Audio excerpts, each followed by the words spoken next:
Tripura TET 1 এবং TET 2-র জন্যে সমাস একটি গুরুত্বপূর্ণ টপিক। তো আজকের ক্লাসে তোমরা সমাস সম্পর্কে যেটা জানবে, হোপফুলি 70-80% সমাস 5 মিনিটেই ক্লিয়ার হয়ে যাবে। বাকি ডিপেন্ড করবে তুমি ব্যাস বাক্য কতটা ভালো করে বুঝো, আইডেন্টিফাই করতে পারো।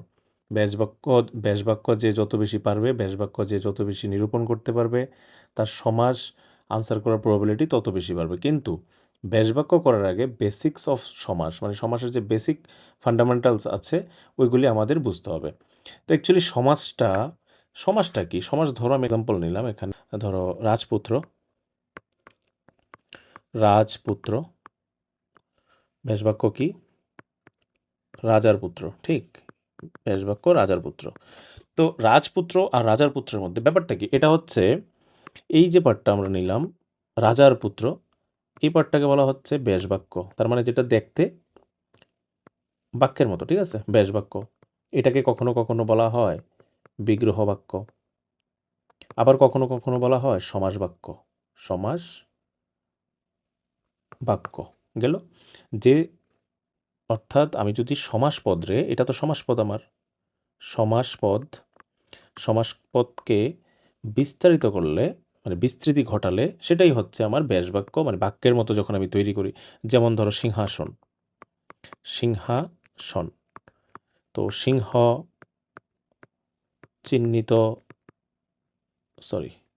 চিহ্নিত আসন, তো এটা বাক্যের মতো লাগছে। যেমন রাজর্ষি,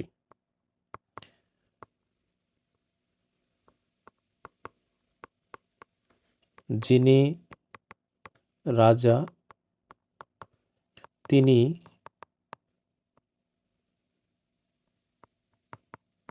ঋষি। তো এই রাজর্ষি আর যিনি রাজা তিনি ঋষি, এটা যেহেতু বাক্যে কনভার্ট হয়েছে, এটার নামই হচ্ছে কি?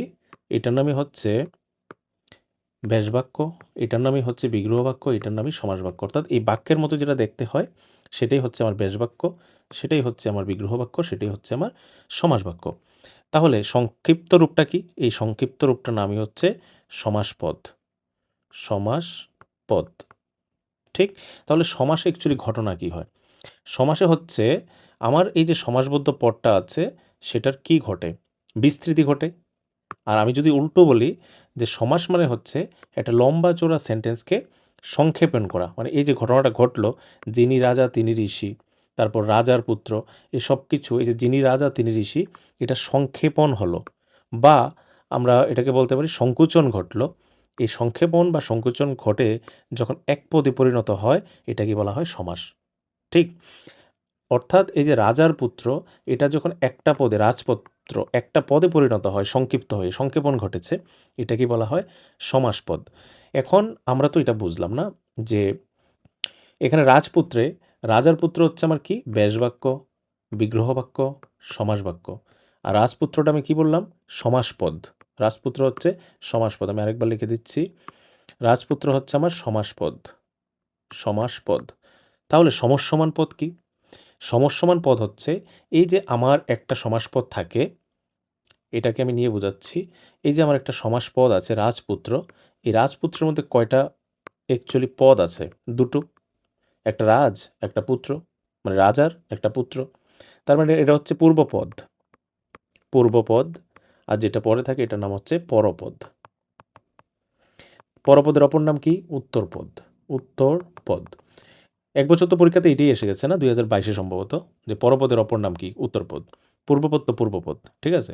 তাহলে এই যে পূর্বপদ আর পরপদ বা উত্তরপদ, এই যে দুটো পদ, এই দুটো পদকে আলাদা করে বলা হয় সমসমান পদ। বোঝা গেল? সমসমান পদ। এটা নিয়ে অনেকের ডাউট আছে, আমি এটা নিশ্চিত করে বলতে পারি।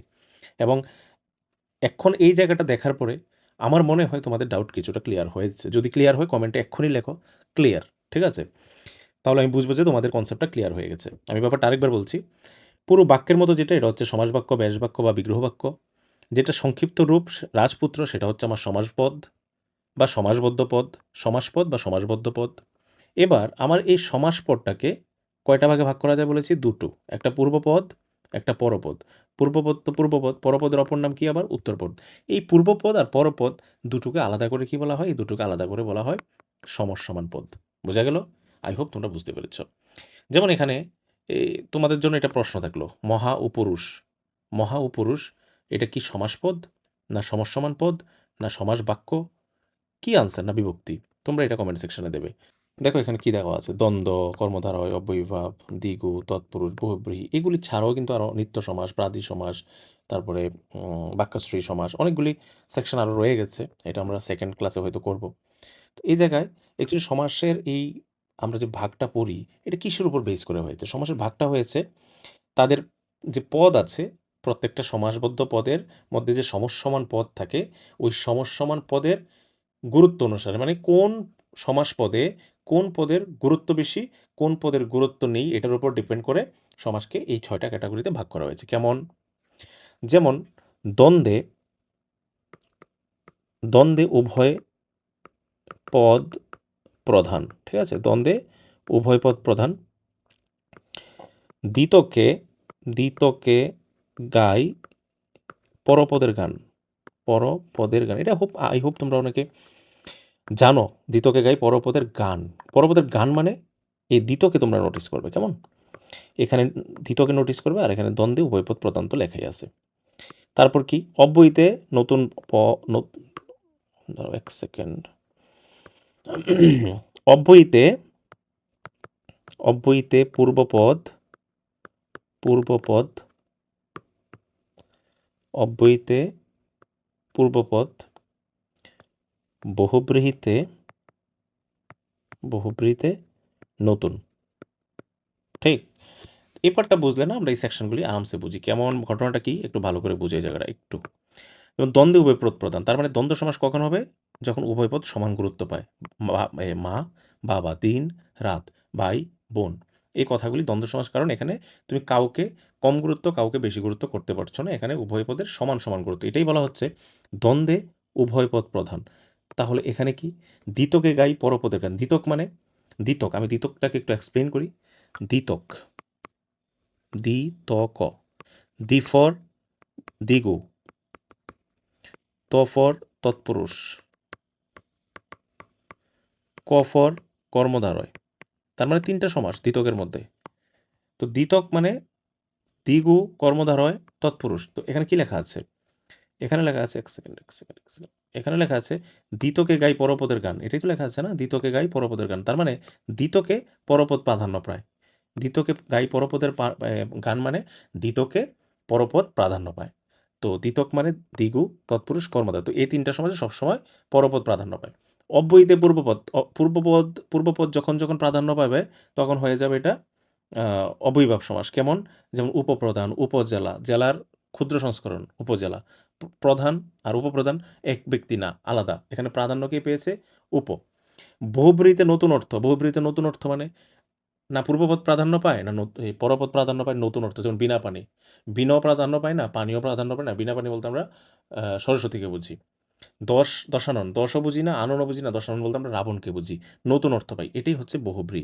আর দ্বিতক, দ্বি ফর দ্বিগু, কীভাবে দ্বিগু হয়? ত মানে তৎপুরুষ, ক মানে কর্মধারয়, এগুলিতে পরপদ প্রাধান্য পায়। এটা আমরা যখন পরের ক্লাসটা করব, পরের ক্লাসে হয়তো আমরা সবটা ক্লিয়ারলি বুঝতে পারবো। ঠিক আছে? তো আমার মনে হয় তোমাদের এই পর্যন্ত ক্লাস একটু ইজি লেগেছে, তোমরা বুঝতে পেরেছো। তো ওই কোশ্চেন যেটা দিলাম এটার আনসার কিন্তু তোমরা কমেন্ট সেকশনে অবশ্যই বুঝবে। এই পর্যন্ত যা বোঝালাম তোমরা ক্লিয়ারলি বুঝতে পারলে কিনা?